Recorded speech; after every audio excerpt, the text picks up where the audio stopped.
Bismillahirrahmanirrahim. Assalamualaikum warahmatullahi wabarakatuh.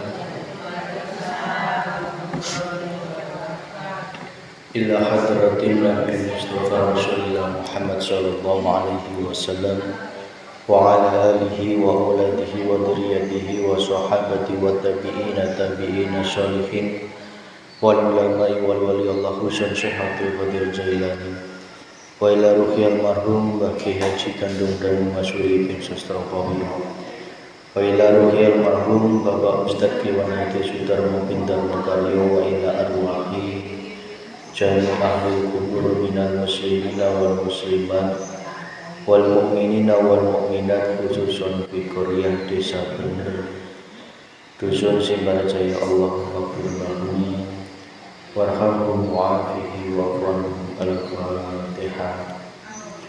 A'udzu billahi minasyaitonir rajim. Bismillahirrahmanirrahim. Alhamdulillahirabbil alamin arrahmanir rahim maliki yaumiddin. Iyyaka na'budu wa iyyaka nasta'in ihdinas siratal mustaqim siratal ladzina an'amta 'alaihim ghairil maghdubi 'alaihim waladdallin. Bismillahirrahmanirrahim. Alhamdulillahi rabbil alamin. Alhamdulillahi ala nikmatil iman. Alhamdulillahi ala nikmatil islam. Asyhadu an la ilaha illallah wa asyhadu anna muhammadar rasulullah.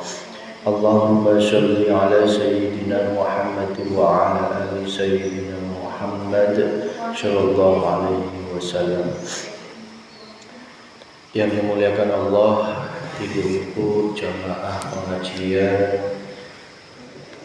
hari Jumat sore yang alhamdulillah dina kesempatan Jumat berkah Jumat barokah ieu urang sadayana masih diberi kesempatan ku Allah untuk hidup di alam dunia,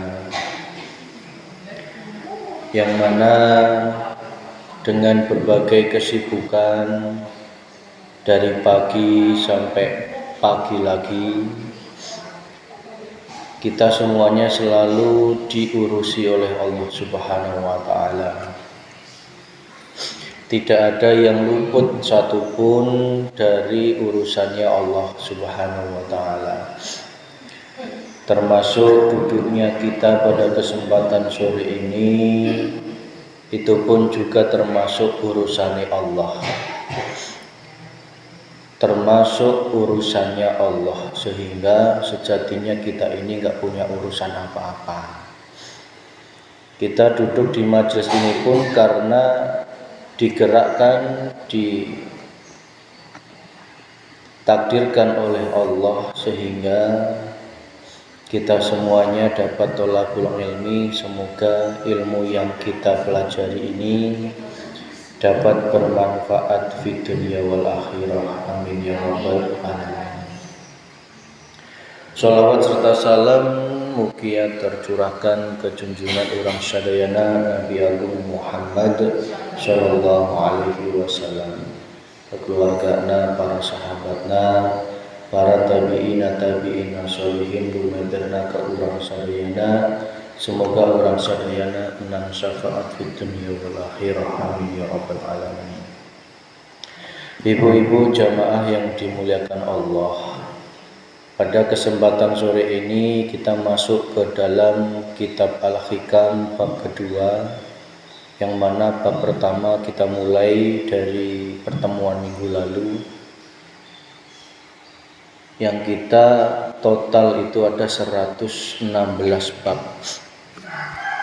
Kalau satu babnya satu pertemuan satu minggu, berarti kurang lebih hampir 2,5 tahun, hampir 3 tahun baru khatam kitab Al-Hikam. Kitab Al-Hikam ini merupakan kitab rujukan bagi semua ahli tasawuf yang ingin membersihkan hatinya hanya bertuhan kepada Allah Subhanahu wa Ta'ala. Jadi kajian kita memang fokus membahas babakan ruhaniyah, babakan hati kita hanya bertuhan dan kembali kepada Allah Subhanahu wa taala.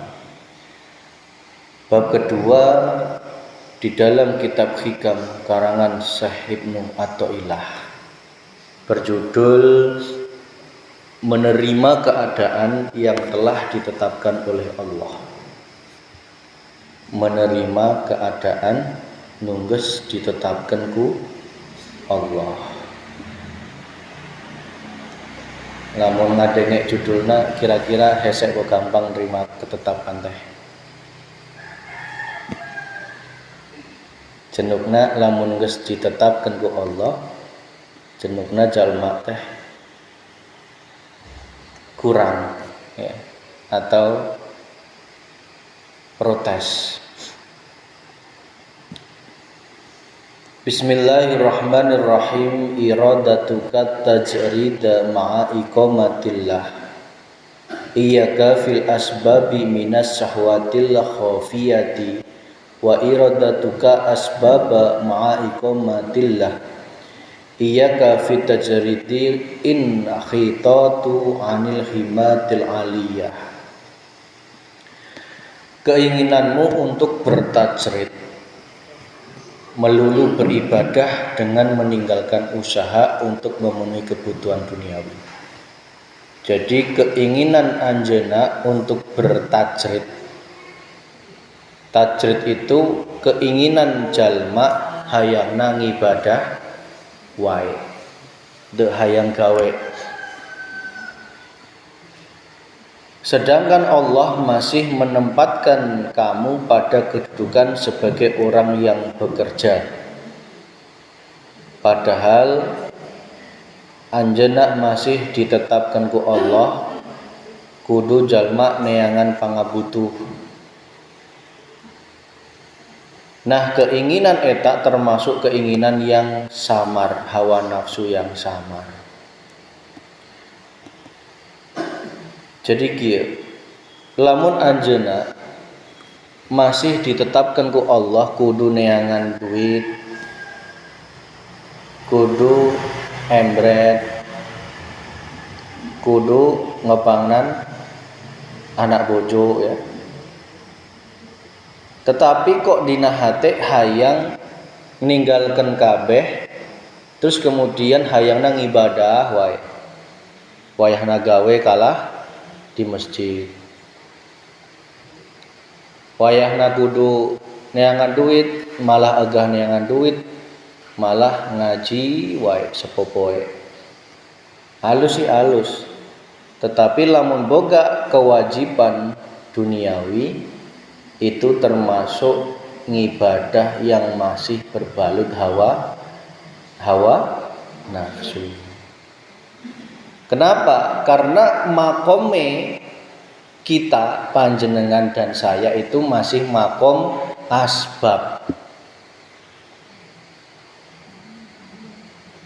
Ya, jadi ayat 2, hiji tajrid, 2 makom asbab. Makom asbab itu makome orang-orang yang kudu neangan pangabutuh, neangan pagawean, neangan embretan, neangan ngalaepan, marapan lele, pokoknya kudu harus mencari kebutuhan dunia, tetapi hatinya dituntut untuk bertuhan Allah. Makom yang kedua makom tajrid. Ini makom kondisi seseorang yang dia nggak perlu embret ke duit bisa datang sorangan. Ayah ente, jangan bilang nggak ada, tinggal damu, duit 50.000. Ini makomnya beda lagi. Ya, tinggal neangan cai naon pangabutuhna di doain sebentar datang uang. Nah, ini kan makomnya makom tajrid. Makom yang dimana kondisinya itu tidak lagi dirinya itu sibuk dengan urusan dunia, tetapi hatinya harus juga dituntut untuk bertuhan Allah Subhanahu wa ta'ala.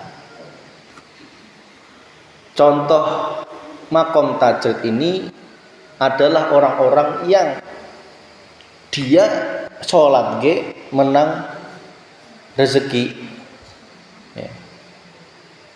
Pernah ngadenge ibu-ibu lamun imam masjid di masjid besar itu mendapatkan tunjangan. Pernah nggak? Jadi hidupnya itu sudah dijamin oleh jamaah. Ini makom tajrid. Dirinya sudah nggak butuh usaha, tetapi uang itu datang sendiri. Ya. Yang penting mau ngrumat masjid, mau ngimaman, mau jadi marbot semisal, hidup udah ditanggung. Ya. Ada itu di kota besar dibutuhkan seperti itu. Halal Bu. Ya. Karena memang sudah menjadi sama-sama ikhlas. Maka makom seperti ini adalah makom yang dia itu bebas untuk ngibadah kapanpun. Arab duha dari jam 7 sampai jam 11, mau berapa rakaat wis ora kudu neangan duit. Ya. Karena apa? Karena dirinya itu duitnya sudah dijamin. Mau malamnya mau begadang ngobrol, besoknya nggak mikir gawe, udah enak. Meskipun dirinya harus tahajud dan sebagainya. Beda dengan kita. Kita ya dituntut ngibadah, ya dituntut untuk bekerja. Lantas kita itu harus bagaimana? Makom asbab. Kalau kita ditempatkan di makom asbab, makomnya orang-orang yang harus bekerja, kok ada keinginan pindah makom menjadi makom tajrid, maka itu termasuk keinginan hawa nafsu yang samar. Maksudnya kiye? Sing biasane contoh Mas Vicky biasanya kerja tiap hari ngantor. Padahal makomnya Mas Vicky itu sudah ditetapkan harus neangan duit untuk ngepanan keluarga. Kok karena belajar ilmu ngaji hayang nang ibadah wae, anak bojo ditinggal, enggak diopanan, enggak dikasih uang. Nah, ini termasuk dosa. Karena apa? Makomnya masih makom asbab, kudu neangan duit. Sebaliknya, keinginanmu berusaha untuk memenuhi kebutuhan dunia, padahal Allah telah menempatkan kamu pada kedudukan tajrid, berarti merupakan kemunduran cita-cita yang luhur. Sebaliknya, kok ada orang yang sudah ditempatkan makom tajrid, duit wis ngalir, kok masih kurang dadak kudu neangan pegawean, ninggalkan ibadahnya, maka ini termasuk kemunduran. Ya. Maka sebenarnya antara makom asbab dan makom tajrid ini tidak ada makom yang lebih tinggi yang mana, enggak ada. Tidak ada makom yang lebih tinggi yang mana, tidak ada. Yang penting bagaimana kondisi ruhaniyah kita harus selalu betul-betul bertuhan Allah Subhanahu wa taala.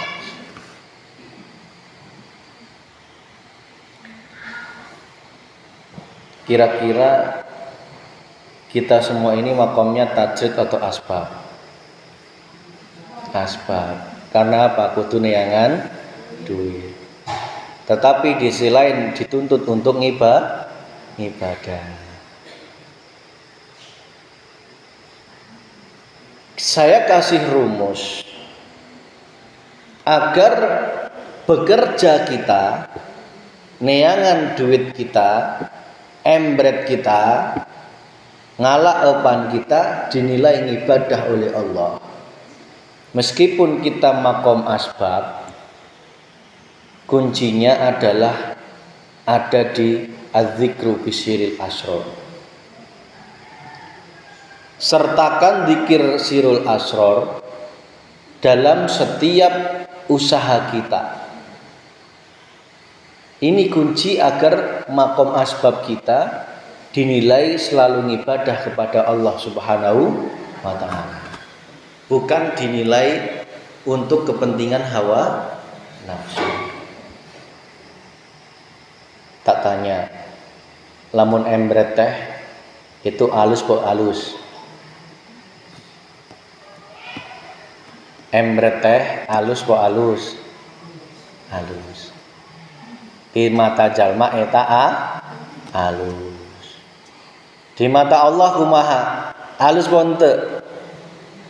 Tergantung posisi hati ruhaniyahnya masing-masing. Ayak dua jalma sama-sama embret jadi tukang pacul contohnya. Yang satu maculnya karena ingin numpuk harta, ingin sugih, karena keinginan hawa nafsunya dengan macul seporetna unggal poe, merasa dirinya yang hebat maculna, tidak membawa dzikir sirul asror, maka maculnya ini tidak dinilai ibadah oleh Allah Subhanahu wa ta'ala. Sama-sama halus, embret macul eta yo halus di mata manusia, tetapi di mata Allah belum tentu. Manakala hati ruhaniyah kita tidak duduk menggunakan dzikir sirul asror, yang satunya lagi sama-sama menang embretan macul, tetapi dibarengi dengan dzikir sirul asror, zikir sadar dan menyadari bahwa semua yang berperan itu sejatine Allah Subhanahu wa ta'ala.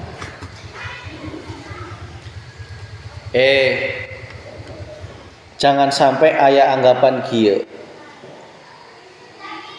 Wa ma khalaqtul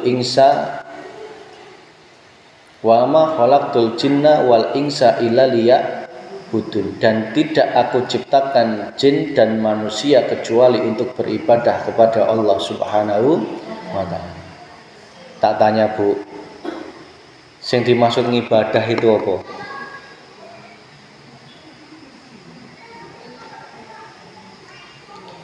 Wa ma khalaqtul jinna wal insa illa liya'budun, dan tidaklah aku ciptakan jin dan manusia kecuali untuk beribadah kepada Allah Subhanahu wa ta'ala. Terus tak tanya deui, sing dimaksud ibadah itu apa? Wujudnya bagaimana? Biar kita ini sesuai dengan tujuan penciptaan kita oleh Allah Subhanahu wa ta'ala. Ya. Yang selama ini kita pahami, ngibadah itu hanya ibadah jawareh. Ibadah jawareh itu ibadah zahir yang wujudnya sholat, puasa, zakat, haji, ngaji, sedekah. Selama ini kita berpikir ngibadah itu hanya ibadah jawareh, ibadah yang pada umumnya.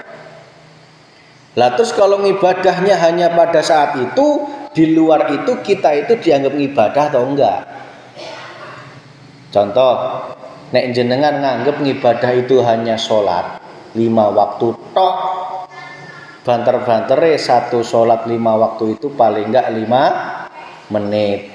Nek ora sabar nengkur semenit. Sholat rubuh gedang. Berarti ngibadahin jenengan cuman selama 1 menit. 1 menit kali 5 berarti cuma 5 menit. Lah berarti setelah itu apa? Yo madang, yo modal, yo ulin, yo naon deh gawe. Berarti itu naon? Wujudnya enggak ngibadah kepada Allah. Nah ini berarti kalau kita mengartikan ibadah itu hanya ibadah jawareh, ibadah yang pada umumnya, maka kita termasuk golongan orang-orang yang rugi. Karena apa? Itu merupakan suatu latihan kita yang harus diterapkan dalam kehidupan sehari-hari menjadikan ibadah. Sholat kita yang 1 menit itu harus diaplikasikan di dalam yo macul, yo ngalaepan, yo ider, yo gegero, kudu diterapkan. Naon dina isina Allahu Akbar itu kudu dibawa dina kehidupan sehari-hari. Kalau enggak gitu berarti 1 menit kali 5 sholat waktu, 5 menit tok ngibadah, sisane dinilai maksiat oleh Allah Subhanahu wa ta'ala. Berarti ibadah yang selama ini kita bangga-banggakan ternyata di hadapan Allah belum tentu dianggap ibadah oleh Allah. Karena apa? Karena ibadah kita masih tercampuri oleh kepentingan hawa nafsu. Sekarang pertanyaannya, berarti apa sih esensi ibadah itu agar 24 jam hidup kita ini dinilai ibadah oleh Allah? Bu, tadi kan yang 5 menit ngibadah nggih. Yang 5 menit kali 5 rakaat 5 waktu berarti 25 menit. 25 menit itu ngibadah kepada Allah Subhanahu wa ta'ala. Tak tanya, ngibadah kepada Allah itu hanya di 25 menit apa kudu setiap nafas kita?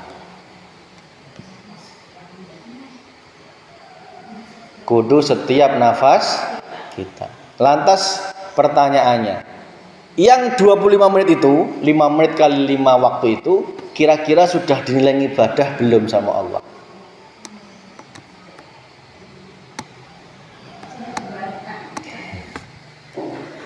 Bisa jadi saya dan panjenengan masih dinilai baru gerakan dohiriyah.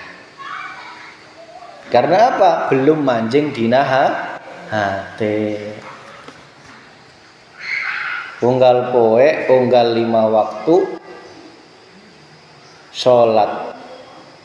Tapi bisa jadi hatinya tertutup oleh cahaya kegelapan.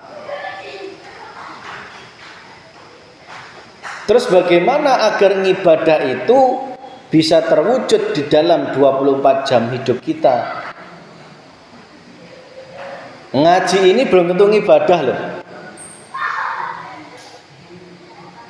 Meskipun jenengan dan saya ini duduk di majelis, secara zahir mungkin dianggap orang soleh, ya, ibu-ibu rajin, saroleh kabeh, daek pengajian, ya, sampai-sampai apa, untuk kaliwat. Secara zahir bisa jadi dinilai soleh, dinilai ibadah oleh manusia. Tetapi jerona hati ibu-ibu jeung urang belum tentu dinilai ibadah oleh Allah Subhanahu wa ta'ala. Karena apa?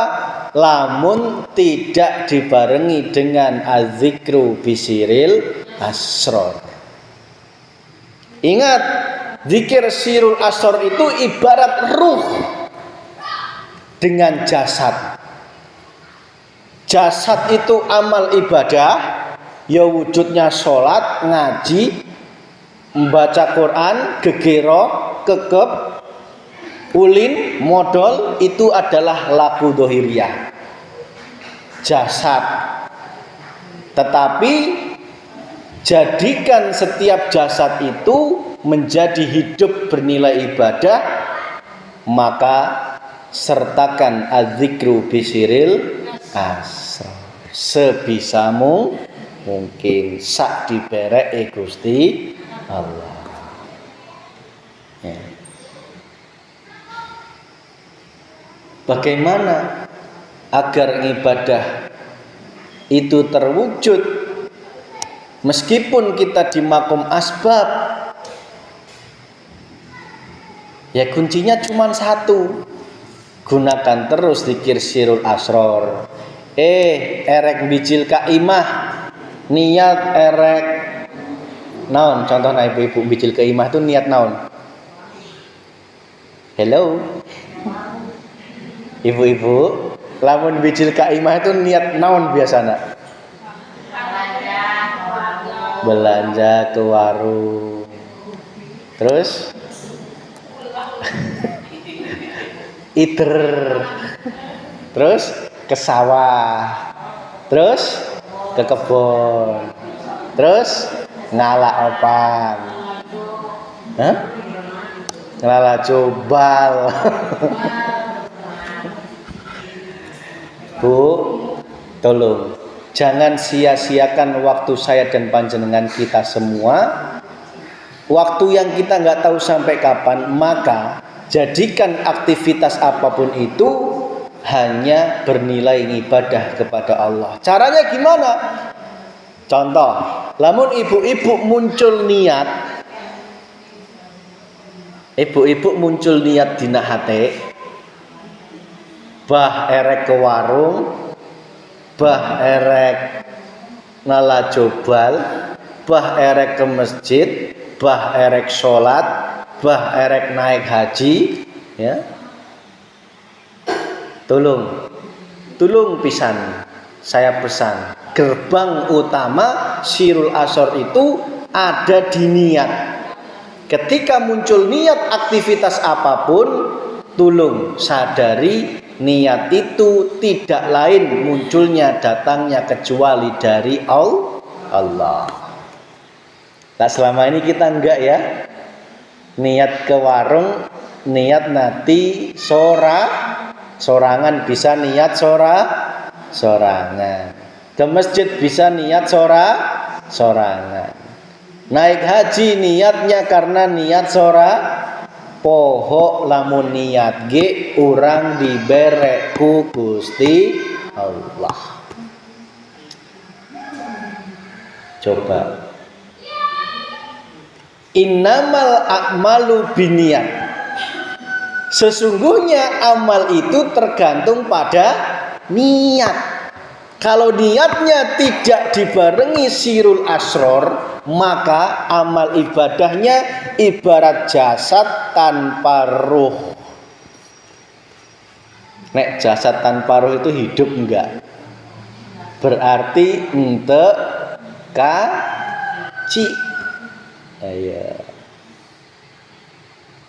Meskipun hajinya 50 kali pun, kalau niatnya tidak dibarengi dengan sirul asror, komok pelaksanaannya dalam haji sampai pulangnya ke haji, tak jamin tidak membawa perubahan di dalam babakan ruhaninya. Yang ada hatinya semakin jauh dari Allah Subhanahu wa ta'ala. Urang mah geus haji, lamun mangget urang mah cek hajinya encek ditambah cek hajah. Lamun teu dipanggil cek hajah, ulah manggil aing. Nauzubillah min. Pas aya kumpulan pembawa acara poho nyebutkeun nu kuduna cek hajah, dijebutna Bu Kartiem. Nah, poho cek hajah kartiem gitu poho. Dina hate rasa napa puanas. Itu ciri yang paling kelihatan haji kita, haji yang mardud.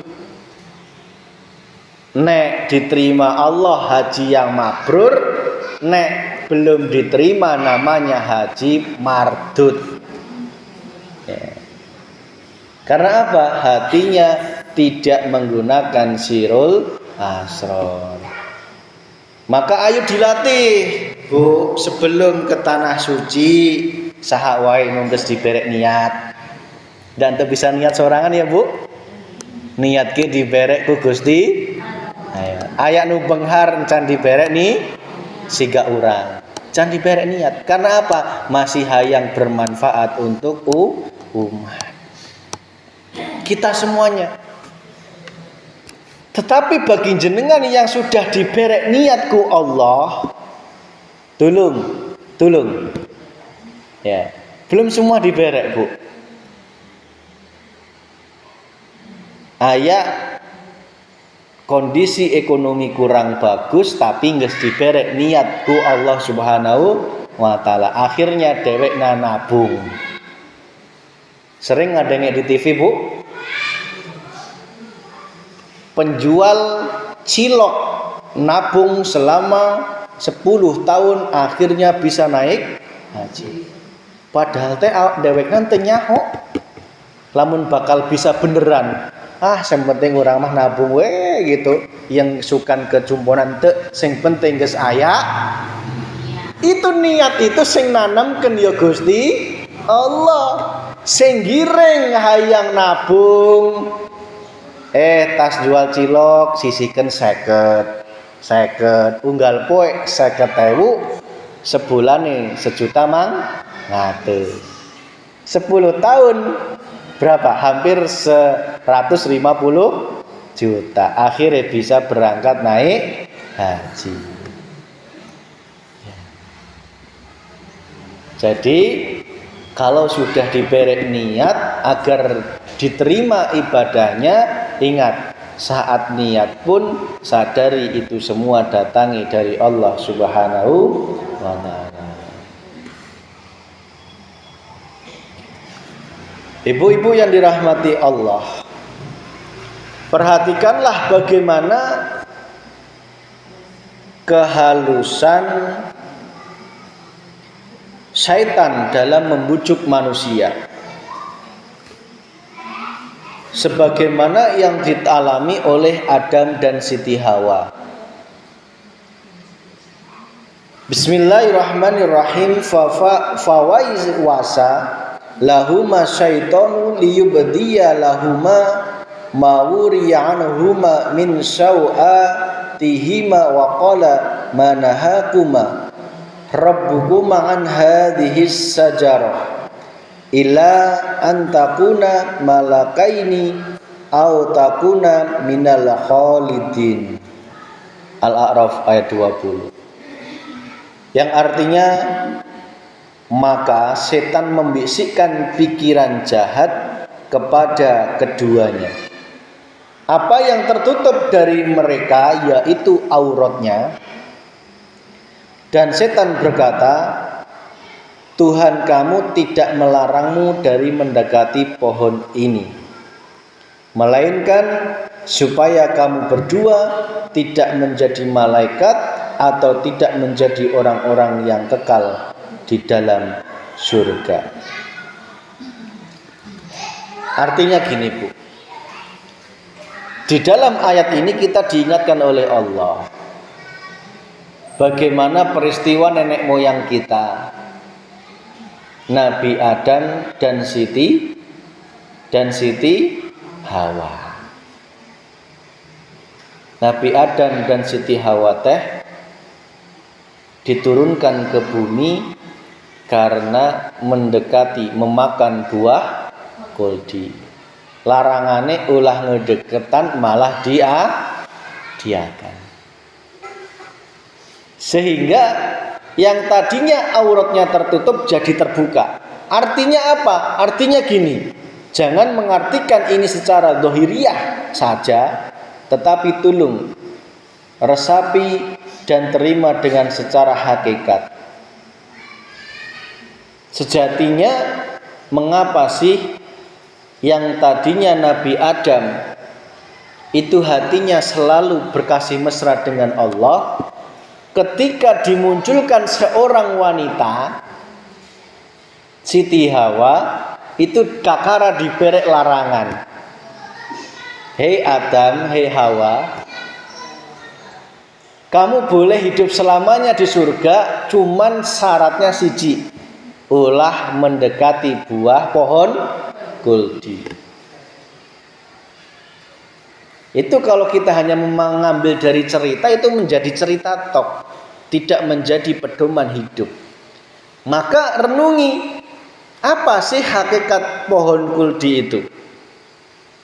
Mengapa kok deketan kayak nggak boleh, komo memakannya?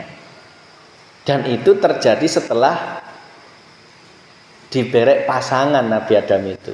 Sememehna tidak dilarang. Maka itu menjadi pelajaran penting bagi kita anak cucu Adam, bahwa hakikatnya pohon kuldi itu adalah pohon di dalam hati kita yang wujudnya mencintai kesenangan dunia. Ini Bu, hati-hati. Di sisi lain kita harus bekerja, bener gak? Di sisi lain kita harus nyari uang, bahkan kalau bisa sebanyak-banyaknya untuk bisa haji, sedekah, zakat. Tetapi kenapa kok kita dilarang untuk mendekati pohon kuldi yang wujudnya kesenangan dunia? Ayo. Iya enggak? Repotnya manusia itu di sini. Nek malaikat enak. Ora kudu mangan, ora kudu neangan duit nak gitu nggih. Hatinya, cahayanya sudah cahaya keimanan, tidak ada kenafsuan. Itulah malaikat. Beda dengan manusia. Manusia itu ya malaikate ono, hewannya yo sifat hewannya yo ada. Sifat setannya yo ada, yang wujudnya mengajak kejelekan. Ya. Ada nggak orang yang mengajak kejelekan? Ada ya? Itu berarti memiliki sifat setan. Ada nggak orang yang rakus, suka mendolimi orang lain? Itu memiliki sifat hewani, sifat hewania. Ada nggak orang yang berbuat baik? Berarti di dalam hatinya ada sifat malaikah, yaitu sifatnya para malaikat. Ya. Kita campur nggih Bu.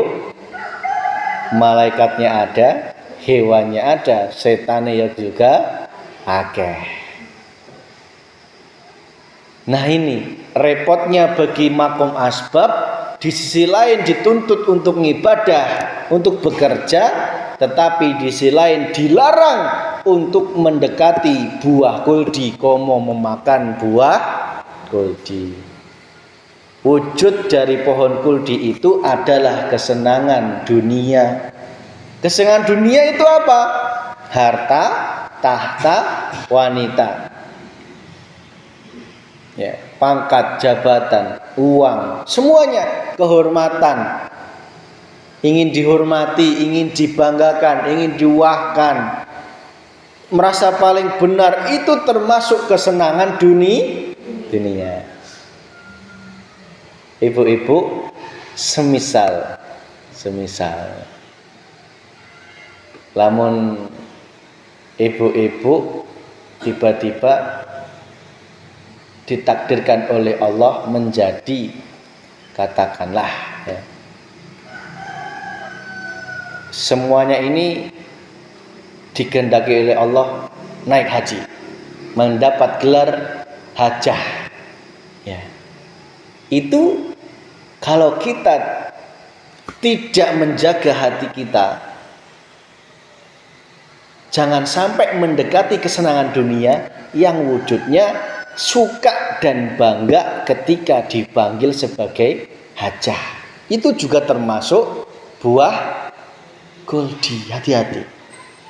Apalagi kalau kita seneng. Nek seneng itu berarti sudah memakannya. Berarti itu kita sudah tidak boleh berada di surga. Artinya hati kita akan selalu tersiksa. Karena apa? Contoh, kalau nggak dipanggil pasti emosi. Kita sehari-hari punya istri, punya suami, punya anak, punya suami. Hati-hati. Anak, suami, harta, pangkat, jabatan itu semua pohon kuldi. Kalau kita tidak menyadarinya, kita bisa memakan. Artinya apa? Terlalu menuhankan yang wujudnya harta, tahta, wanita, anak, istri. Padahal di sisi lain kita juga dituntut untuk berbakti ke suami lah gitu nggih. Mendidik anak, tetapi nggak boleh melupakan Allah Subhanahu wa taala. Caranya gimana? Biar tidak mendekati. Contoh, kepada suami, agar kita tidak memakan buah kuldi yang wujudnya kesenangan kita terhadap suami, maka caranya selalu lihatlah Allahnya di dalam dan di luar yang menguasai suami. Hati kita harus terus mentok ketika melihat apapun suami kita, bah lagi sugih, bah lagi enggak punya uang, bah lagi sehat maupun sakit, bah lagi taat maupun maksiat, tulung tetap lihaten Gusti Allah. Dengan gitu kita tidak akan memakan buah kuldi yang wujudnya cinta kita terhadap suami. Mas, berarti nggak boleh cinta suami? Boleh. Yang nggak boleh cintanya berlebihan sampai melalaikan Gusti Allah. Cinta kita kepada suami karena cinta kita kepada Gusti Allah. Gitu. Ya. Melihat anak pun sama. Agar kita tidak menuhankan anak, jabatan, pangkat, terus rohaniah kita harus merasakan, menyadari bahwa di dalam semua itu sejatinya yang ada hanya zat hidup, yaitu Allah Subhanahu wa taala. Maka ibu-ibu sering praktek zikirnya, ya. Pas tiba-tiba bapaknya merengut, itu praktek. Pas tiba-tiba bapaknya bawa uang banyak, praktek. Zikirnya jangan dilepas. Wis kadung bawa uang segepok, Allah lupa, sing diinget malah uangnya. Berarti sudah memakan buah kuldi, tidak pantas masuk surga. Buktinya apa? Kalau uang itu habis, kira-kira ke suami gimana karakternya? Pasti itu wujud siksaannya, bos. Tetapi kalau datang duit banyak tetap melihat Allahnya, melihat datang duit dikit melihat Allahnya, akhirnya duit banyak duit dikit tidak ngaruh. Hati kita, wajah kita tetap tersenyum manis kepada sang suami. Nggak bisa, Bu? Belajar nggih? Bisa nggih? Oh, jangan tertipu, Bu. Uang yang banyak dari suami itu hakikatnya buah kuldi. Buah kuldi lah pahit nggih? Cek Pak Ustadz, buah kuldi pahit ya? Pahit. Ya, pahit kuma Mas Vicky dah ngena. Ayak duit segepok kan cek Mas Vicky pahit-pahit kumaha ngena, secara dohir ngena. Hati-hati, nek mlebu dina hati menjadi pahit, menjadi penyakit hati. Kikir, sombong, medit, pamer, riak, bakhil, dan juga mencintai harta. Itu buah goldi.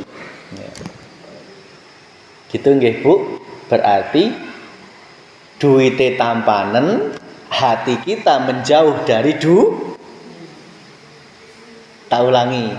Duite ditampak, hati kita menjauh dari buah goldi. Mendekati Gusti. Itu nggih rumusnya nggih. Amin. Nek wis gitu nanti ketika diuji kapan-kapan oleh Allah kok duite yang maune biasane nggawa segepok kok cuman sebuntel, hati kita tidak berpengaruh, tetap bergorora Allahu Akbar walhamdulillah wala ilaha illallah. Nah, itu Bu. Ya. Maka kita diingatkan jangan sampai kejadian Adam dan Hawa itu terulang terus dalam kehidupan kita. Yang wujudnya mendekati pohon, komuk memakan buah goldi.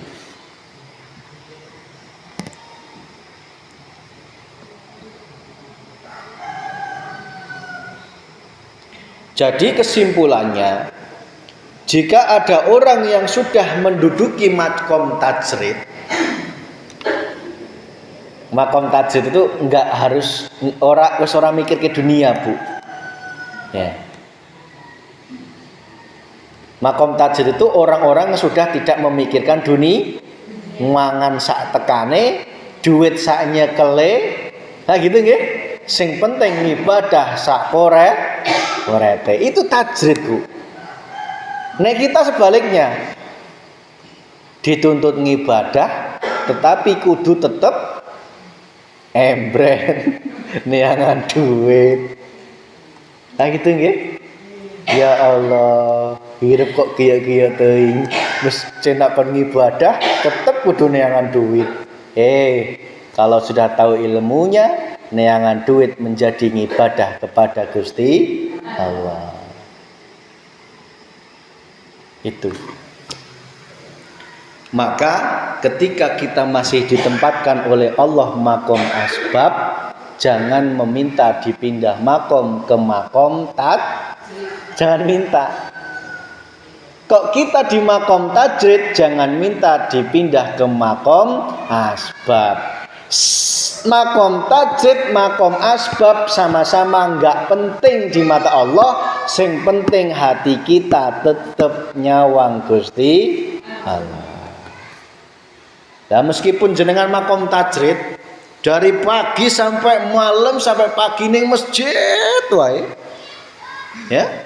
Tasbih sampai pintu sana panjangnya.